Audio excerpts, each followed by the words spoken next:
Então é o seguinte, olha só, ó. Vou falar antes do corte, você já vai ver o corte, mas vou falar da San Marino. Sim, se tu quer comprar o teu carro, Fiat é na San Marino. Tem 4 lojas, 2 em Porto Alegre, Zona Sul e na Ipiranga. Tem em Viamão, ao lado do MC Donalds, na 040, em Gravataí. É só chegar lá e sair com o teu Fiat zerinho. Ou melhor, na descrição no primeiro comentário, a gente vai deixar o link para tu chamar a galera e pegar o teu Fastback, o teu Pulse, a tua Toro, enfim, escolhe o teu carro na San Marino. E agora, bora pro corte. Eu não consigo concordar com essa situação.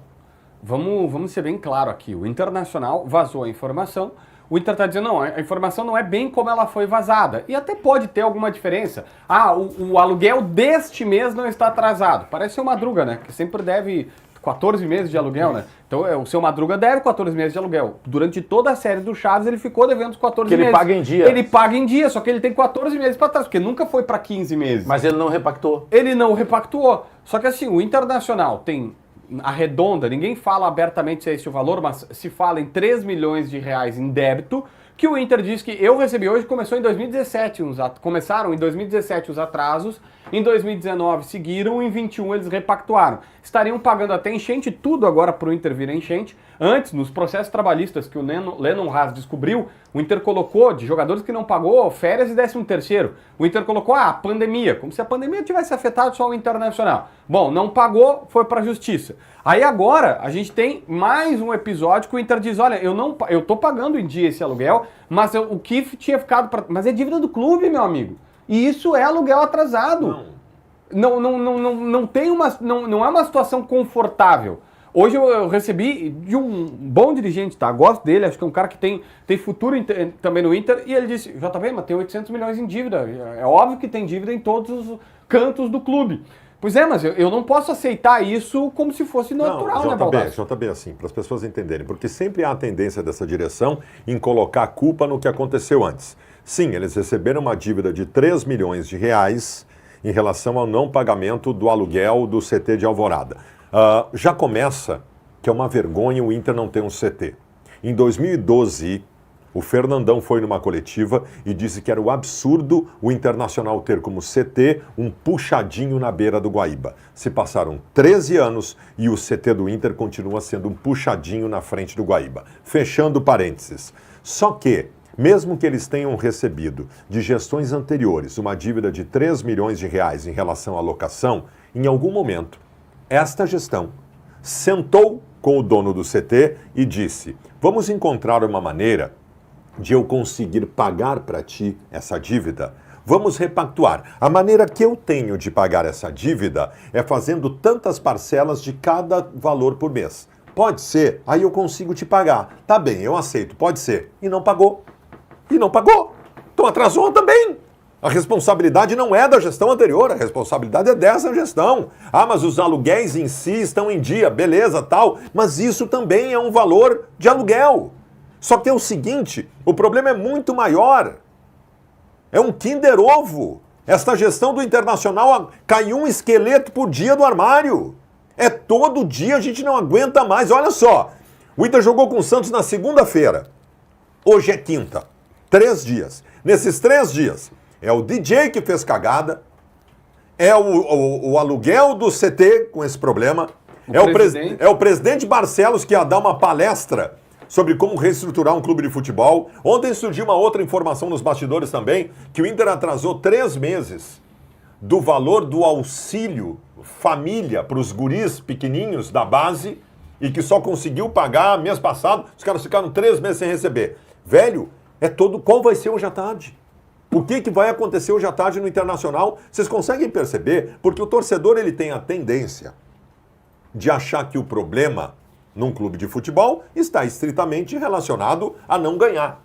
A não ganhar. Tem um time como o do Inter, que tem expectativa, não ganha tal. Gente, vocês têm que ter noção que a destruição do Internacional, ela é de ponta a ponta. Não há setor no Inter que funcione. Não há setor no Inter que funcione. Todos os setores do Internacional, eles estão quebrados, são incompetentes e cometem gafes e problemas todos os dias. Essa gestão ela consegue ser incompetente de ponta a ponta, do gigantinho até as quadras das escolas de samba lá. É um negócio inacreditável. A destruição do Inter, ela não é de um pedaço. A destruição do Inter é completa. Eu repito para vocês, qual vai ser a de hoje? Qual esqueleto vai cair do armário hoje à tarde? Vai ter, pode ter certeza. Amanhã, neste programa, nós estaremos falando de alguma cagada dessa gestão que nós descobrimos hoje e amanhã vai ser pauta do programa. É que, Baldasso, assim, ó, o Internacional, o torcedor, ele tá sofrendo agora de maneiras diferentes. Porque o Internacional antes sofria em campo. Começou um pouco mais atrás, tudo bem, caiu para a Série B, voltou, aí teve a ida para a final da Copa do Brasil, sofreu porque não ganhou, sofreu porque foi vice-campeão do Campeonato Brasileiro daquele jeito que nós sabemos, naquele ano fatídico de 20 para 21 e tudo mais. Só que aí o Inter começa a ter sofrimentos como o Globo, que não era uma coisa normal, não era uma tendência na vida do Inter tu cair para um Globo que é um time semi-amador, tu cair para um Vitória numa Copa do Brasil, tu cair para um Olímpia, Caxias... Melgar. Só que aí tu começa a ter sofrimentos futebolísticos. Tem um sofrimento futebolístico que é cair numa semifinal de Libertadores, que é um pouco mais condizente com a história do Inter. Por incrível que pareça, é um sofrimento que a gente tá mais habituado com a grandeza. Pô, caiu numa semifinal de Libertadores. Tá bom. Só que agora, a gente não tá falando mais do torcedor passando vergonha ou fiasco. Futebolisticamente, já transcendeu. Agora a vergonha é o papel picado. É o DJ. É o DJ que coloca uma música que não é minimamente aceitável. É o presidente do clube sem ter a mínima noção de só um pouquinho. Só um pouquinho. Me convidaram para fazer uma palestra sobre como remodelar um time, como resgatar um time da desgraça e eu não estou conseguindo. E o presidente não teve essa noção de, sabe, fazer uma reflexão interna, dizer, cara, eu não posso ir para lá. E aí, como se não bastasse, agora tem até dívida dívida do aluguel, que aí eu sei que vai ser... Cara, eu quero colocar o Diogo e o Bagé na conversa, porque a gente vive num galpão, num estado onde, até pouco tempo, uma das ondas que o torcedor colorado tirava do Grêmio era do aluguel da arena. E, coincidentemente, 2-3 meses depois, a bronca é do aluguel do Inter, Bagé. Mas sabe que eu quero pegar por esse teu ponto aí, da visão da situação, que é a repercussão. Porque, como disse o Baldasso, né? Pô, todo dia acontece alguma coisa. Ontem a gente ainda estava no meia hora falando sobre isso, né? Porque tu pega lá, são vários tópicos, né? Tu pega o papel picado, tu pega o DJ, tu pega... Ah, não, mas isso já não influencia em campo. Cara, ele acaba influenciando no ânimo do torcedor. O torcedor já tá cabisbaixo, o torcedor já não sabe mais em quem acreditar. E aí a gente vê que aquele termo utilizado outrora como all-in, né? Tipo, vamos contratar, vamos fazer um time e que vai dar certo, ficou muito claro que não se tinha planejamento algum, que simplesmente se pensou apenas, e eu acho que o ser humano, ele nasce para isso. Sabe quando tu vai abrir um negócio, Baldasso, muita gente pensa assim, eu vou abrir uma loja. Tá, e como é que eu faço para que as pessoas venham para minha loja? Eu já tenho isso pré-definido, eu vou trabalhar com rede social, eu vou ter um influencer, eu vou ter e-commerce, eu vou depender do cara passar na porta e entrar na minha loja. Se tu não pensar nisso, vai dar problema, porque ali na frente, quem garante que com tanta loja aberta o cara vai escolher a tua para entrar? Então isso é tu pensar e calcular risco. A gente está falando de um termo, eu estou batendo muito nessa tecla. Eu sempre digo o seguinte, olha, garanto que nas próprias, se tu pegar todos os presidentes atuais ou ex-presidentes da dupla Grenal, de Inter e Grêmio, todos eles são muito bem-sucedidos nos seus próprios negócios. Como é que nos seus próprios negócios eles são tão bem-sucedidos? Porque eles têm um outro tipo de preocupação. Será que num negócio próprio alguém pegaria e disse assim, não, eu vou contratar os melhores profissionais e não me interessa, vai dar certo. Não, cara, tu tem que estar preparado para daqui a pouco não dar certo. E o não dar certo não foi só dentro de campo. Ele fica provado agora a cada dia que passa. Porque essa história, senhores, com todo respeito, o termo, o verbo repactuar, ele já perdeu a graça através da direção do Inter. E a direção do Inter, a todo momento, se preocupa em normalizar coisas que não são normais. A gente está falando de marca de clube. Olha o que está exposto hoje, o emblema do Internacional. Ele está exposto daqui a pouco a tu negociar com o clube e o clube duvidar que tu possa pagar. Ele está exposto daqui a pouco um próprio fornecedor duvidar que ele continue fornecendo para o Internacional seja um bom negócio. Porque não é normal, senhores.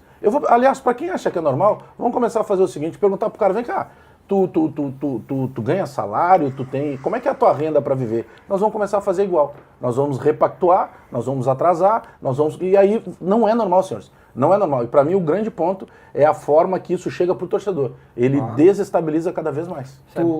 Desculpa, Diogo, mas vocês lembram que teve uma época que a dupla Grenal sempre se dizia assim, personal num dirigente, Tá, e aí, tem dinheiro para contratar? A próxima temporada falou, não, dinheiro não tem, mas a gente tem nome no mercado. Poder de endividamento. A gente tem o poder de endividamento. Eles sempre diziam isso. Não, ó, a gente não tem dinheiro sobrando no caixa, mas, né, todo mundo faz negócio com o Grêmio, todo mundo faz negócio com o Inter. Por quê? Porque sabe que vai receber. Hoje, não tem como, né? A informação que o Baldassi trouxe ontem à noite, por meia hora, e repetiu agora, que para quem não sabe, nós temos um programa, eu e o Baldassi, às 23h59, né? Quase todos os dias. Por 30 minutos. Nem sempre dá 30 por isso minutos. que o nome é meia hora, né? Tá. Começa aí, né? Mas o dia que for uma hora só, a gente vai botar uma hora inteira. Quando o Baldassi traz essa informação do valor que não foi pago para ajuda de custo, é igual outro dia, Baldassi, tu tinha informação de que não se pagava mais os olheiros porque se considerava, primeiro, senhores, que isso não é despesa, isso é um investimento. E é uns trabalhando. E mais, ele não resolve o problema. O que era um montante, será que tiver atrasado? Eu garanto que não chegava a R$1 milhão. Claro que é não. dinheiro de pinga hoje pro futebol. Então tem coisas, quer dizer, o Inter tá deixando descoberto as questões básicas da casa. Daqui a pouco tu não vai pagar água, tu não vai pagar luz. Cara, assim, até... Eu sei que é ruim ouvir, assim, talvez o torcedor colorado do outro lado vai ouvir, vai dizer assim, muito clubista, muito gremista e tal. Tá tudo certo, mas às vezes a gente tem que ouvir algumas coisas. O Inter merece cair, né? Não sei se vai. A direção merece cair. Não é o A Inter. gestão. Não é o Inter. É que aí é o Inter, né? Nesse momento eles quem representa. são o Inter, né? Eu sei que eles não são a história do clube, eu sei que eles não são o clube em si, porque, né, o Inter é gigante, a gente sabe, a gente, né, convive, tem a rivalidade e tudo mais, mas, cara, todas as histórias que a gente escuta desta direção do Internacional, elas são a construção quase que perfeita. Eu sei que não existe a perfeição em nenhuma circunstância, mas é uma história quase perfeita de um clube que merece cair. A gente olha assim, por que caiu o Sport Recife? Cara, o Sport ganhou 2 jogos no Campeonato Brasileiro, beleza, né? Fez por merecer ali para cair e tal. Por que o Juventude tá caindo? Porque montou um elenco mal feito e tal, aquela coisa toda, um time de investimento da 18ª folha do Campeonato Brasileiro, pois é, na competição mereceu cair. Internacional é diferente, né? Acho que tecnicamente falando dentro de campo, tem muitas dificuldades, é verdade, não tem um elenco ruim, né? Eu sigo achando que o grupo do Inter não é nem de perto para estar brigando contra o rebaixamento, mas o contexto do Inter é de um time que vai jogar a Série B, que merece jogar a Série B. E aqui não é sobre torcer para isso acontecer ou não, é ver as coisas, e eu acho que o pior disso tudo é a negação dos fatos, né? E aqui não estou dizendo que a direção do Inter está negando esta informação que o Tiger está trazendo aqui, até porque ela não nega, né? Ela só estrutura de uma outra condição, mas é que ela nega o que está acontecendo com ela mesma. Ela nega que errou, ela nega que tem dívidas, ela nega que o Inter estava brigando contra o rebaixamento. Cara, na última partida, na partida contra o Santos, o Bisol, na resposta que ele concedeu ao Tiger, ele disse assim, vocês querem então que eu diga, vocês estão esperando tanto que eu diga que a gente briga contra o rebaixamento? Acho que é isso que o torcedor do Inter está esperando, que tu largue, o Inter tem que se desprender, não é depreender, tem que se desprender dessa coisa do tipo assim, tá brigando mesmo, isso, assume, vai. Meu amigo Diogo Rossi, por qual motivo tu acha que o presidente Barcelos só cancelou a palestra que ele ia dar na CBF sobre reestruturação do futebol na véspera da palestra? Por causa da repercussão. E tu sabe o que significa ele não ter cancelado? Porque ele achava que realmente ele acha que está reestruturando o Internacional. É óbvio. Ele acha que ele tem estofo para falar numa palestra sobre reestruturação de clube, porque ele acha que está reestruturando o Internacional. O CEO do Internacional, o Zanardo, há uns 2 meses, no encontro com a imprensa, fez uma explanação sobre o quanto o Inter está evoluindo financeiramente. Eles acham isso é informação de bastidor. A direção do Internacional acha que eles não estão sendo entendidos, que há um complô dos identificados que querem eleger o MIG na próxima eleição, Meu Deus. e que é um absurdo o torcedor não entender o quanto o Inter está melhorando. Eles acham que melhoraram o Internacional. E tu viu que eles citam a todos os momentos, não, mas é que, por exemplo, sei lá, o aluguel é de 17. A dívida que estão batendo lá é de 19. O Inter não começou em 2021. Isso é o Inter. A dívida do presidente Alberto Guerra lá do Grêmio também não é só dele. Mas por que os caras querem tanto entrar num lugar que eles não têm capacidade de tocar? E aí, nesse caso, tá? Falam, é que hoje eu ouvi isso. O time tá nessa situação e aí começam a vazar esse tipo de notícia. Acho que porque tá em crise, aí tudo aumentar leva a crise. Não, amigo, é que é uma informação impactante, Claro. o Inter devendo, e aí a pessoa normalmente se fala isso, quem vaza isso tem interesse político, porque essa dívida já está desde 2019. Quando tu fala que a dívida está desde 2019, tu está fazendo política, porque tu tá jogando no colo do teu coleguinha lá atrás. E é como o Bagé disse, é o Inter. E outra coisa, há uma cobrança aos identificados com o Internacional de que eles não podem divulgar notícias ruins agora, porque vocês não estão, vocês são colorados ou não? Vocês não estão entendendo que o Inter está brigando contra o rebaixamento? Segurem essas notícias ruins para depois. Gente, vocês não entenderam nada. E eu não estou nem falando de não entenderam nada da função de jornalista, que tem que divulgar a notícia quando ela acontece. Não, vamos para o lado colorado mesmo. Velho, esses esqueletos todos têm que ser divulgados agora. O Internacional vive um momento de negativa da realidade, de esquizofrenia por parte da direção. Nós estamos caindo para a Série B. Essas porcarias todas têm que ser divulgadas agora, porque elas vão aumentar a pressão para que esses caras façam alguma coisa para a gente não cair.